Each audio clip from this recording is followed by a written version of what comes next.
Assalamualaikum warahmatullahi wabarakatuh. Hamdan wa syukran lillah, usalli wa usallimu ala rasulillah wa ala alihi wa ashabihi wa man tabi'ahul huda ila yaumil qiyamah. Amma ba'du. Hadirin kaum muslimin rahimakumullah. Agama berasal dari kata Sanskerta yaitu a dan gama. A artinya tidak, gama artinya kacau. Berarti agama adalah tidak kacau. Dalam artian seseorang beragama tujuannya adalah supaya hidupnya tidak kacau. Semakin kita dekat dengan agama, maka hidup kita akan semakin terarahkan kepada hal-hal yang maslahat. Sebaliknya, semakin orang jauh dari agama, maka yang dia temukan adalah kekacauan dalam hidupnya. Pertanyaannya adalah, kenapa agama membawa kemaslahatan, membawa kedamaian? Karena dalam agama sendiri terdapat nilai-nilai, norma-norma yang dijadikan oleh seseorang sebagai tuntunan untuk meraih hidup bahagia, damai dan sejahtera. Norma-norma dan etika-etika tersebut dalam istilah agama disebut dengan akhlak.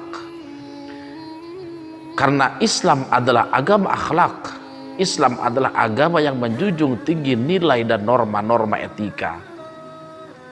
Sebagaimana Rasulullah SAW diutus ke dunia ini untuk menyempurnakan akhlak, maka bisa disimpulkan bahwa Islam adalah agama akhlak. Kita lihat di dalam syariat kita, Allah telah mewajibkan kita beberapa kewajiban ibadah seperti sholat, puasa, zakat, haji yang merupakan rukun Islam untuk umat muslim. Kalau kita maknai secara mendalam, keempat rukun Islam tersebut memiliki dimensi-dimensi akhlak yang sangat kental. Kita lihat sholat. Sholat memiliki dimensi akhlak. Tidak hanya sebagai ritual saja, tapi sejatinya Allah mewajibkan sholat kepada manusia. Sengaja Allah setting sholat tersebut untuk membentuk karakter-karakter muslim yang berakhlak. Dengan Allah berfirman, inna sholata tanha 'anil fakhsya'i wal munkar, bahwa sholat itu sebetulnya adalah untuk membentuk seorang muslim yang menjauhi perbuatan keji dan mungkar. Berarti sholat adalah untuk membentuk pribadi yang berakhlak. Kedua, puasa. Puasa bukan hanya ritual menahan haus dan lapar saja, tapi sejatinya puasa adalah membentuk manusia yang memiliki karakter dan akhlak yang baik.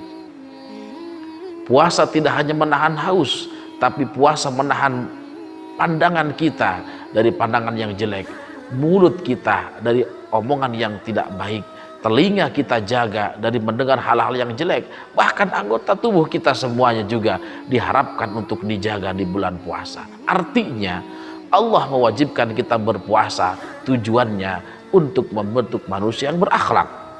Bahkan dikatakan naumu shaimin ibadatun, tidurnya orang yang puasa itu adalah ibadah. Kenapa? Dengan tidur orang yang berpuasa tidak melakukan hal-hal yang tidak diinginkan. Matanya diam, mulutnya diam, bahkan anggota tubuhnya diam. Lebih baik tidur tanpa bermaksiat daripada bangun tetapi tidak bisa menjaga anggota tubuhnya dari perbuatan maksiat. Maka puasa pun mengandung dimensi akhlak yang sangat kental. Ketiga, zakat. Zakat bukanlah hanya sekedar ritual seseorang memberikan beras kepada fakir miskin, seorang memberikan sebagian hartanya kepada fakir miskin. Tidak hanya itu, tetapi lebih jauh lagi, zakat pun mengandung dimensi akhlak. Kita lihat, Allah Subhanahu wa ta'ala mewajibkan zakat kepada seorang muzakki adalah untuk mendidik, adalah untuk menciptakan seorang muslim yang berakhlak. Buktinya Allah mendidik orang-orang dermawan supaya memiliki rasa dermawan, supaya memiliki rasa kasih sayang kepada orang miskin, supaya memiliki rasa iba kepada orang yang tidak punya. Artinya zakat pun Allah setting untuk membentuk pribadi muslim yang berakhlak. Dan yang keempat adalah haji. Ternyata haji pun memiliki dimensi akhlak yang sangat kental. Coba kita lihat, ketika semua umat Islam sedunia berangkat ke Baitul Haram, tidak ada lagi perbedaan antara siapa dia, dari mana dia. Seorang presiden sekalipun, gubernur, bupati, camat sekalipun, kalau sudah datang ke Baitul Haram, semuanya menggunakan kain ihram yang sama. Tidak ada perbedaan antara presiden dengan seorang pedagang ketika di hadapan Ka'bah. Apakah seorang presiden menggunakan kain ihram berwarna merah, ungu untuk membedakan kalau dia presiden? Tidak ada. Artinya Allah mendidik manusia dengan beribadah haji supaya dia ingat bahwa jabatan, kedudukan, kemuliaan tidak ada apa-apanya di hadapan Allah kecuali ketakwaan yang dinilainya. Artinya haji pun Allah setting untuk membentuk manusia yang berakhlak. Bisa kita simpulkan bahwa Islam adalah agama akhlak. Hadirin rahimakumullah. Bahkan akhlak, atau dalam terminologi lain disebut sebagai kesolehan sosial, itu memiliki dampak sosial yang sangat luar biasa.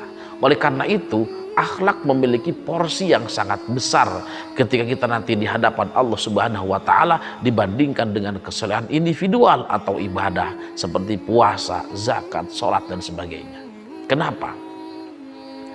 Perbuatan ibadah manusia itu akan dinilai sia-sia apabila tidak dibarengi dengan kesolehan sosial. Artinya dia bisa memberikan dampak yang luas kepada sosial, dampak yang luas kepada masyarakat, tidak hanya memperhatikan kesolehan individu saja. Ada sebuah riwayat di dalam kitab Al-Musnad Imam Ahmad dan Al-Mustadraknya Imam Hakim. Abu Hurairah meriwayatkan bahwa ada seorang sahabat datang kepada Rasulullah SAW. Sahabat tersebut mengatakan kepada Rasul, "Ya Rasulullah, hadhihi fulanah tasumun nahar wa tusallil lail." Ya Rasulullah, ada seorang perempuan, dia sholat malam, dia siangnya berpuasa, dia bersedekah. Apa yang dia miliki dia sedekahkan. Wa tu'di jiraniha bilisaniha. Tetapi sayangnya perempuan ini melukai tetangganya dengan lisannya. Sholatnya rajin, puasanya rajin, sholat sunnahnya rajin, tilawah Qur'annya rajin, sedekahnya rajin, tapi sayang mulutnya, lisannya melukai tetangganya. Apa kata Rasul pada waktu itu? Rasul bersabda, qala la khaira fiha wa hiya min ahli nar. Tidak ada kebaikan untuk perempuan tersebut, dia termasuk ahli neraka. Kemudian sahabat bertanya lagi, "Ya Rasulullah, wa hadhihi fulana tusallil maktubah." Ya Rasulullah, ada seorang perempuan lagi, dia hanya sholat yang fardu-fardu saja, puasa pun yang fardu-fardu saja, sedekah pun semampunya, tetapi dia tidak melukai satu orang pun tetangganya ya Rasulullah dengan lisan ataupun perbuatannya.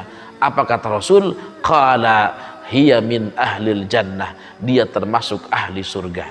Artinya kesolehan individu sehebat apapun di hadapan Allah tidak memiliki porsi yang sebesar kesolehan sosial, yaitu dengan berakhlak, berkarakter, menjadikan akhlak sebagai modal untuk bermuamalah, untuk mendapatkan keridhaan Allah Subhanahu wa Ta'ala. Hadirin rahimakumullah. Oleh karena itu di akhir ceramah singkat saya berpesan kepada seluruh kaum muslimin, marilah jangan sia-siakan amal ibadah kita hanya karena lisan kita yang mengotori hati orang lain. Jangan sia-siakan ibadah kita, sholat kita, saum kita hanya karena perbuatan anggota tubuh kita menyakiti orang lain. Karena kesolehan individual harus memiliki dampak terhadap kesolehan sosial. Sekian yang saya dapat sampaikan, mudah-mudahan ada manfaatnya dan mudah-mudahan kita semua termasuk orang-orang yang bisa menjadikan kesolehan individu untuk mencapai kepada kesolehan sosial, atau kesolehan ibadah kita harus berdampak juga terhadap akhlak kita masing-masing. Sekian, wabillahi taufik wal hidayah. Wassalamualaikum warahmatullahi wabarakatuh.